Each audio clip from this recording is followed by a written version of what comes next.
Today will be a difficult day for the Queen as it is her first wedding anniversary since the passing of the Duke of Edinburgh, Prince Philip. The difficult milestone, 7 months after Philip died at the age of 99, would have seen the royal couple celebrate 74 years of marriage. It is also a month since the Queen was admitted to hospital overnight for preliminary investigations and ordered by her royal doctors to rest. Their enduring relationship lasted the longest of any British sovereign, and Philip was at the Queen's side throughout the decades, supporting her as she devoted herself to her role as head of state. Following his death in April, the Queen said she and her family were in a period of great sadness, but that she was comforted by the tributes paid to him.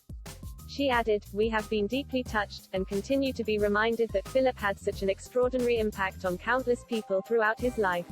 The Queen and Philip spent many decades together, traveling around the world on royal engagements. This included a story from Balmoral when Philip had an argument with a personal protection officer. Royal author Robert Jobson told the story in his book, Prince Philip's Century, The Extraordinary Life of the Duke of Edinburgh, released earlier this year. On ITV's Royal Rota podcast with ITV's royal editor Chris Shipp, he told the story of Philip's 5 a.m. argument which didn't impress the Queen. He said, "There was another incident in the book which I found very funny after I spoke to various unnamed sources. There was a story at Balmoral where if Philip was on holiday he was very much on holiday. And he was up at 5 a.m, hes a very active character, long before the Queen's pipers woke her up with the pipe. So he starts a huge row with a personal protection officer who was allocated to him and asked him, 'What are you doing?' He said, 'I don't need you.'" Prince Philip is said to have then erupted into a full-on argument around 5:30 a.m. This did not go down well with the Queen. According to Mr. Jobson, she made her feelings at being woken up plain in a typically dignified manner. Mr. Jobson continued, "Her Majesty opens the window and asks Philip what on earth is the matter.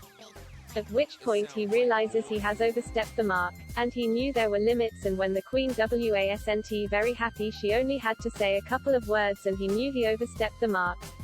The Queen and Prince Philip made annual trips to Balmoral, a royal residence that is thought to be one of Her Majesty's favourites, due to its peaceful surroundings. Princess Elizabeth and Philip first met in 1934 at the wedding of Princess Marina of Greece and Denmark and Prince George, the Duke of Kent, and fell in love 5 years later. Philip entertained his future wife by jumping over the tent. King George VI's official biographer, Sir John Wheeler Bennett, recalled, "This was the man with whom Princess Elizabeth had been in love from their first meeting." The engagement of the cousins was officially announced on July 9, 1947, and the wedding took place just 4 months later on November 20, 1947, at Westminster Abbey. Princess Elizabeth, the future Queen, was the 10th member of the royal family to be married at Westminster Abbey.